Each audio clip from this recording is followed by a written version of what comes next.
Every video game we all play has some sort of story, a medium of gameplay, and a cast of characters that we can all expect.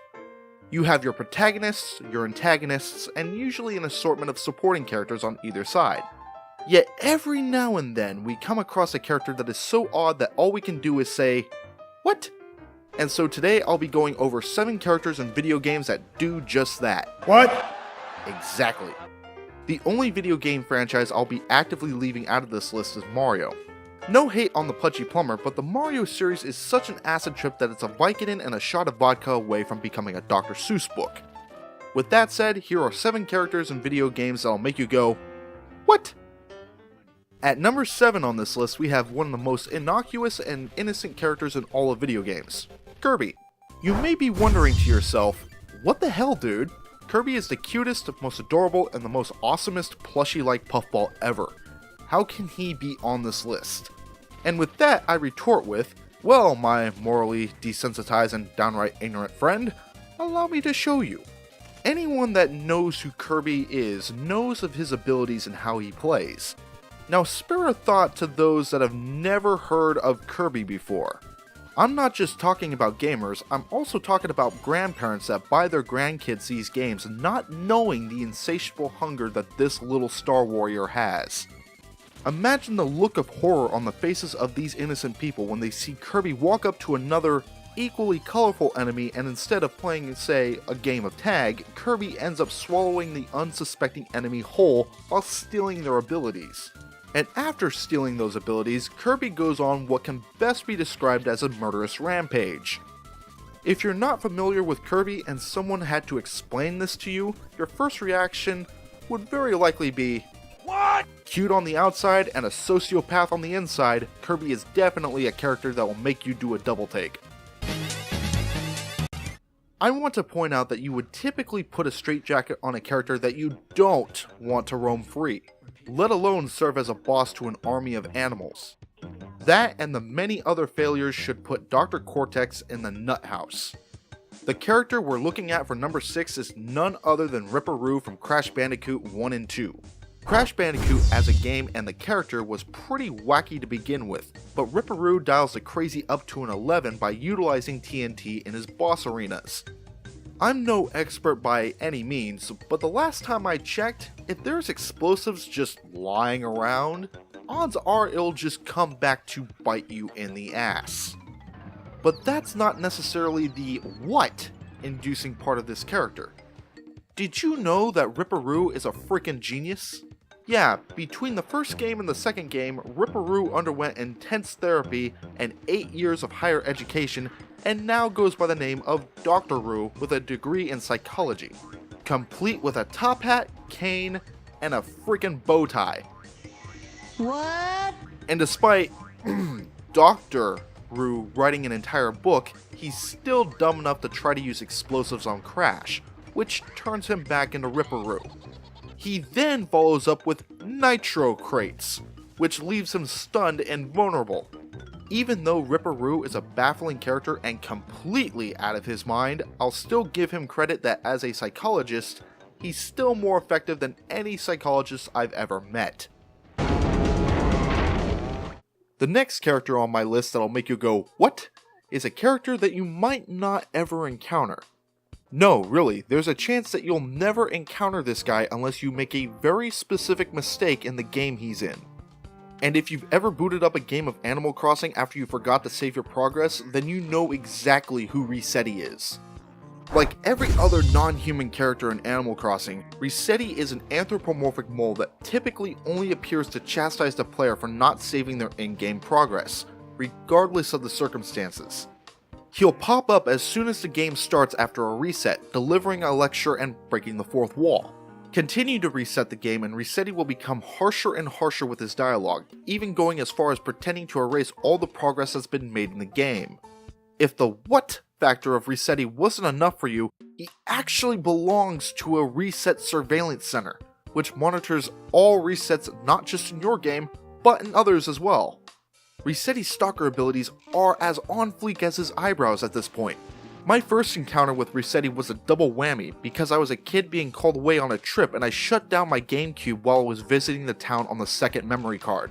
Not only was I greeted by an angry mole that needed a wooden mallet upside his skull, I lost all my inventory items, my money, and I was forever stuck with this nightmare fuel of a face. If there's 2 nuggets of advice I can give you all from what I've learned over the years, it's A. Have a hobby that you love, and B. Have a sense of moderation in what you do. This sort of advice will help you become a little more balanced in what you do so you don't run around like a coke addict with too much time on your hands, or so mentally deluded that you legitimately believe that you're the reincarnation of a fairy. And that's where Tingle comes in. Tingle is a middle-aged Hylian mapmaker, wears a green unitard, and lives his life at ass level. Yet the most disturbing thing about this character, and that will really make you scratch your head, is that Tingle legitimately believes that he's the reincarnation of a fairy. In addition to being mentally ill and a huge disappointment to his father in Majora's Mask, Tingle also happens to be a con artist when it comes to rupees. In some of the other games that Tingle appears in, namely the Wind Waker, Tingle will offer his map services for large sums of money, more so if you've ever played the GameCube version. And in Four Swords Adventures, Tingle will fly in and attempt to steal the larger force gems that you've earned after defeating hordes of enemies. Tingle is a weird concoction of many things all around, but one thing's for sure, it truly is what? At first sight. Most of the time, characters that make us go what are usually those that appear kind of innocent at a first glance until we double take and get a better look. But then you have a character that's so messed up when it appears that it ought to be in a horror film. Baldo is one such person that you want to slowly back away saying, "What?" as you disappear quietly into the shadows. Even among the cast of the Soul Calibur series, Baldo is an oddity all the way down to his fighting style. Baldo's fighting style is a weird mix of unnatural movements and contortions, but what makes it weirder is that according to the timeline of the Soul Calibur series, Baldo is 67 years old. Is it just me, or would you need to be very loyal to your local yoga class in order to be able to bend like Baldo does at his current age? Then again, most people that do yoga wear more than he does, and judging by the sounds he makes, it's more likely that Baldo belongs to a circus.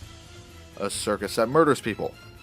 On his spare time, Baldo isn't one to go out for coffee and, well, visit the locals. Instead, he spent most of his time guarding the tomb of his former master that's filled with riches. If that isn't dedication, I don't know what is.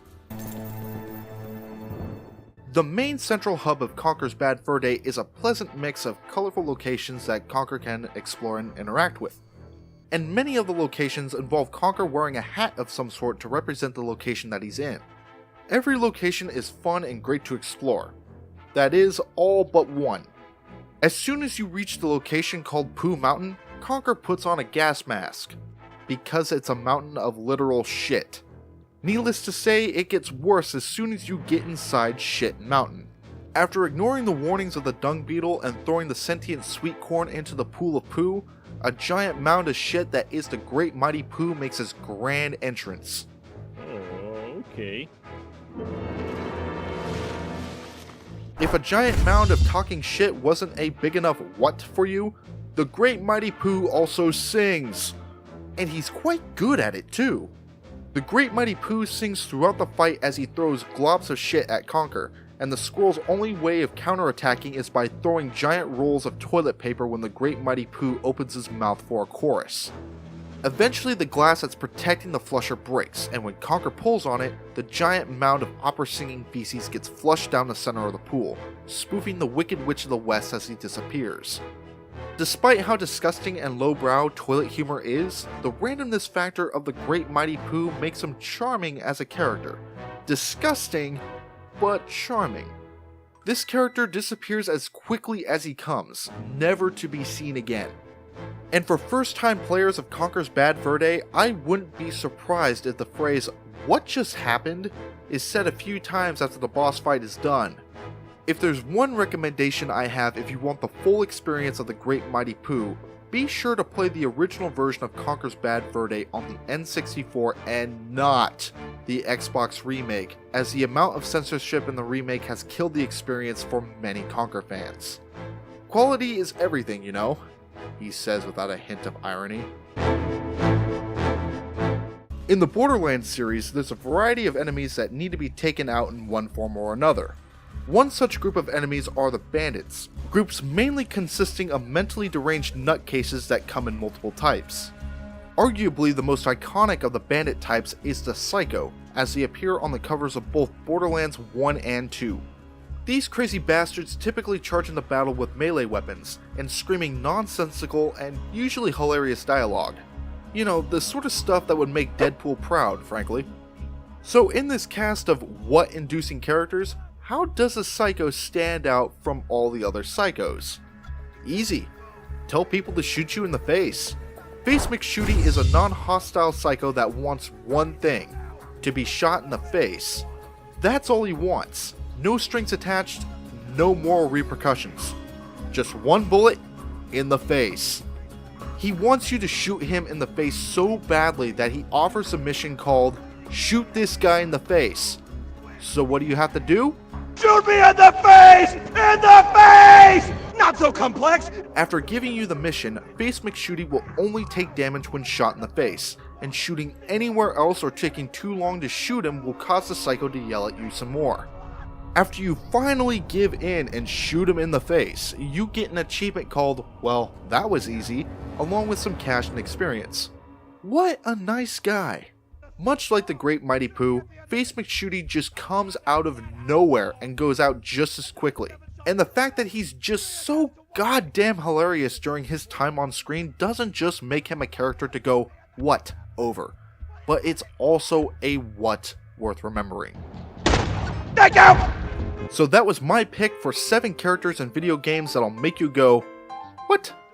Do you happen to have any characters that you've seen in video games that have made you go, what? If so, I would love to hear about it, so leave a comment down below. Also, if you have an idea for a countdown I should do, feel free to leave a suggestion as well. And don't forget to hit the annotation at the end of this video to check out more of my content, including reviews of various video games. With that said, I'll see you all again next time. Take care, people.